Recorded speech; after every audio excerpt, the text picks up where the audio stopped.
Hello everybody, I'm Yuliani. In this video, I'll be talking about the verbal and non-verbal communications and how to maximize them in your public speaking or in any kind of communication really.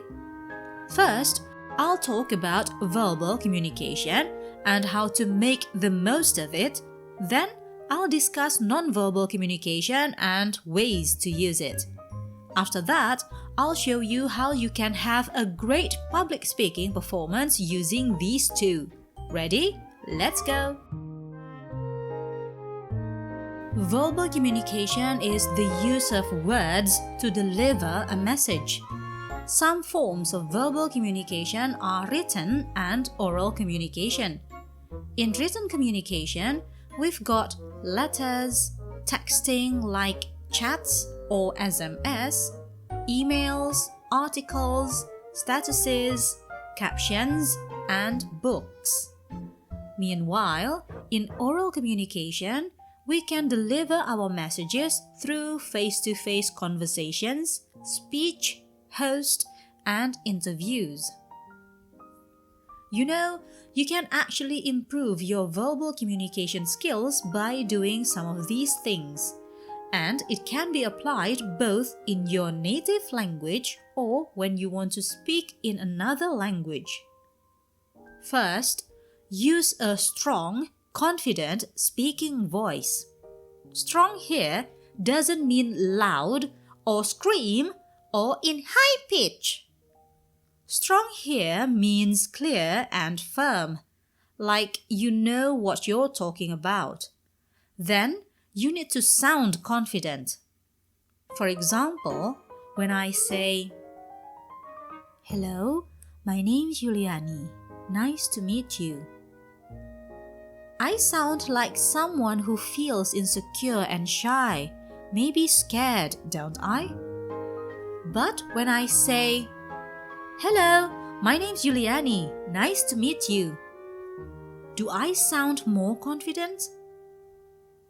Next, use active listening. Why do we need to listen when we speak? Of course, in speaking, we desperately need to listen in order to understand our audience or speaking partners. Listening can make us look interested in the other persons or appreciate them. Active listening includes avoid making judgment about or stereotyping others, remove any potential distractions such as noisy setting or environment, Tahu bulat digoreng di mobil dinaketel dadakan. Focus on what the other person is saying rather than thinking about what you want to say next. Ask clarifying questions to make sure you understand the information. Wait until the other person finishes speaking before responding. Do not interfere them. Lastly, remember to listen to understand, not to reply. The next step to improve your verbal communication skill is to use simple words and concise language. Remember, your audience or speaking partners may come from different backgrounds. Hence, don't use complicated words and language. The fourth one is to avoid filler words like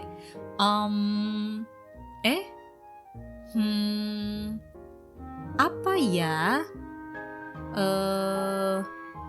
anu, and many more. I know. It's hard, especially when you're with different audience, in a different place, with a different setting, not to mention using a different language. Filler words are common, but too many filler words will make you look and sound you don't know what you're talking about. Now we're talking about non-verbal communication. Non-verbal communication is to communicate without words, and it can consist of using posture, gestures, eye contact, facial expressions, and controlling the tone of the voice. Oh, you know, sign languages is also a kind of nonverbal communication. Most of the times, our nonverbal communication helps or emphasizes the messages of the verbal communication.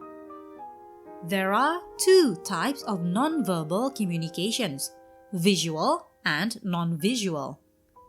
The visual nonverbal communication includes eye contact, body language such as our hand movements, smile, nod, and the way we stand, shapes, colors, photos and images, graphs, symbols, and presentation.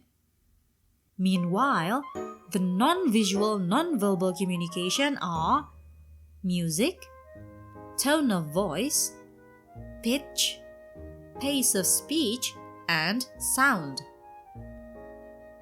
Not everyone can perform a great nonverbal communication, even though maybe they give powerful verbal communication. In public speaking, nonverbal communication plays as an important role as verbal communication. As I told you before, nonverbal communication emphasizes what you're saying verbally. To develop your nonverbal communication skills, there are some things you can do. First, pay attention to your emotions, how they feel physically. Every day, you must feel different kinds of emotions such as bored, happy, surprised, frustrated, and more. Find which part of your body feels such emotions. For instance, when you feel happy, you might notice that your upper limb feels some sensation. Knowing your emotions and the parts of the body affected will help you improve your nonverbal communication skills. Next, try to give positive body language such as openness to your surroundings.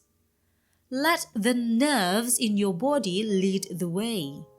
For example, when you feel you're confused, you might automatically frown your eyebrows. Let it. The audience will know how you feel.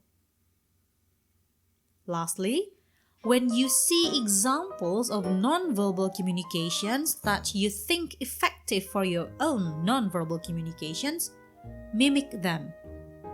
For example, you see your teacher nods as a student is speaking, showing his approval. Use the same strategy when you want to approve someone. We've finally come to the last part of this video, how to have a good public speaking using verbal and non-verbal communications. Oral presentations consist of three main components: words spoken, tone of voice, and non-verbal communication. So, you need to choose your words wisely, depending on the topic you're delivering and your audience. Then, make those words powerful using your tone of voice and emphasize them with your non-verbal communications. Sounds easy, doesn't it? But believe me, it all needs practice. Well, I think that's about it.